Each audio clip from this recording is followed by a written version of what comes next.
Welcome back to the channel and welcome back to another quick pick prediction video. In this video, I'll be predicting the flyweight bout between um, Cody Durden versus JP Buys. Almost forgot his name for a second. So Cody Durden versus JP Buys, flyweight division. I'm going with JP Buys right here. I know when I first predicted the fight with him in it, I really think I picked against him every single fight.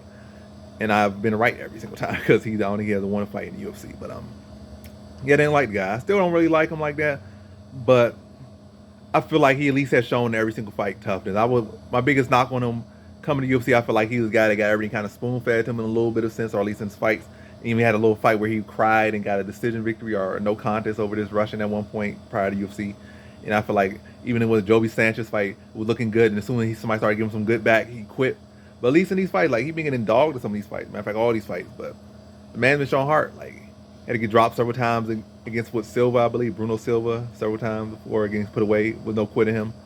Then I don't know if he lost 2 or 3 times, but I'm just focused on 2 losses. Then it was the Montel Jackson fight in the most recent fight. Very impressive performance from him. Very, very impressive performance.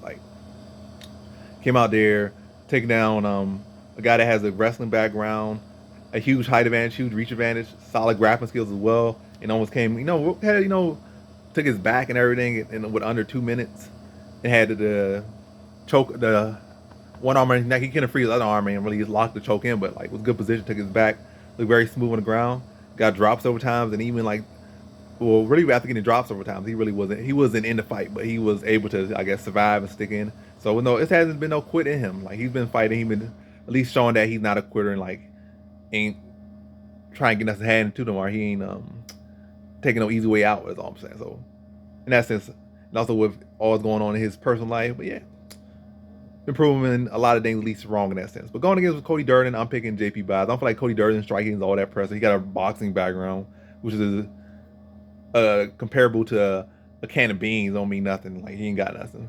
Big long head, looks semi-slow looking, and decent wrestler. I feel like JP Buys is a better wrestler. I feel like he's a better grappler. And also, Cody Durden does have some submission weaknesses. So even though JP Buys has not necessarily shown that, but the fact that he has shown these grappling skills against a guy as good as Montel Jackson, a weight class above, a guy that has a huge height, huge reach advantage, huge shield advantage. Yeah, I'm going with JP Buys in this one. I feel like he should be able to strike with him. And I feel like he was the better wrestler out there. And I feel like there'll be a lot of scrambling in this one. And also, Cody Durden has a clear cardio issue. But I'm going to say first round submission, really. I feel like the scrambles, JP Buys really going. I feel like Cody Durden's going to try to exit out. Then Cody Durden's going to get on that neck. Probably pull him back to the mat. Either Darce or guillotine him in that first round. But a lot of scrambling in that first round. But during the scramble, I feel like JP Buys finds that neck, sinks the choke in, and gets him out of there in the very first round. So in this fight, I got JP Buys via first round submission.